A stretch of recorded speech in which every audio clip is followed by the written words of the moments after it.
থানকুনি, আহা কি টেস্ট! এটি গ্রাম বাংলার একটি পরিচিত শাক, যেটি গটুকোলা নামেও পরিচিত। এটি পেটের সমস্যা, আমাশা, গ্যাস্ট্রিক বা হজম পরিপাকেও বিশেষ কার্যকারী। নিয়মিত খেলে স্মৃতিশক্তি বৃদ্ধি, চুল পড়া বন্ধ, রক্ত পরিষ্কার এবং ত্বকের উজ্জ্বল্য ফিরে আসে। যাই হোক, এই শাকটা বাজার থেকে কেনা, বেশ ঈষৎ উষ্ণ গরম জলে একটু ভিজিয়ে ভালো করে ধুয়ে নিলেই হলো শাকটা। মাঝে মাঝে খান, বেশি খেলে অতিরিক্ত পেট ব্যথা হতে পারে, তবে সবসময় খাওয়া যায়। আমি তো ধুয়ে পরিষ্কার করে নিয়েছি। পাতাগুলোর উল্টো দিকে অনেক সময় ছোট ছোট ভাত থাকতে পারে। যাই হোক, জলটা ঝরিয়ে থানকুনি পাতা নিয়ে নিয়েছি। গরম ভাতের সঙ্গে কিন্তু এই থানকুনির জুড়ি মেলা ভার।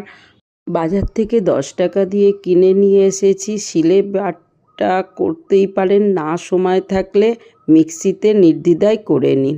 আমি কিন্তু মিক্সিতেও করব, তাতেও কিন্তু দারুণ খেতে হয়। চলুন দেখাই। দুটো কাঁচা লঙ্কা আমি ধুয়ে যোগ করে দিয়েছি, আর একটু টেস্টি করে লবণ দিয়ে বেটে নেব। সুতরাং শিলে বাটলেও যে টেস্ট হবে আর মিক্সিতে বাটলে টেস্ট হবে না, এই ধারণা ভুল। সময় কম, মিক্সিতে বেটে নিলেই হলো। ব্যাস বন্ধুরা, রেডি হয়ে গেছে। এখন থানকুনিটাকে টেস্টি করতে হবে। পুরনো পদ্ধতিতে চলে এসেছি। মা ঠাকুমার আমলে প্রথমেই বেটে নেওয়া থানকুনির মধ্যে যোগ করে দিয়েছি কিছুটা গন্ধরাজ লেবু।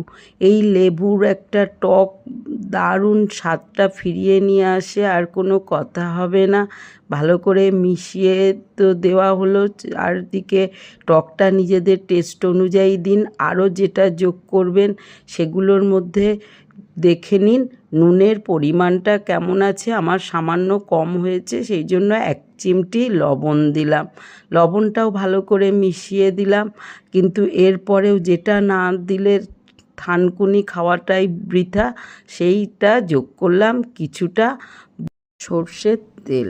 এইটা দেওয়াতেই থানকুনির কিন্তু টেস্ট 1000 গুণ বেড়ে গেল। ভালো করে মিশিয়ে দিন, আর কিছুই লাগবে না। ব্যাস বন্ধুরা, রেডি। ঠিক খাওয়া আগেই সবথেকে এই রেসিপিটা করে নেওয়া ভালো। যাই হোক, একটু গার্নিশিং করে দিলাম। আমার থানকুনি তো রেডি হয়ে গেছে। আর সর্ষের তেল দেওয়ার জন্য ঝাঁঝে, ঝালে, লবণে, লেবুতে এক অপূর্ব টেস্টের সৃষ্টি করেছে। চলুন, গরম ভাত নিয়ে নিয়েছি, থানকুনিটা তো বসিয়ে দিলাম। এইবার 1 থেকে 1.5 চামচ থানকুনি একজনের পক্ষে যথেষ্ট। এইবার এই থানকুনিটা গরম ভাতের সঙ্গে মেখে নিন। আহা কি বলবো বন্ধুরা, আমি তো খেতে বসে গেছি।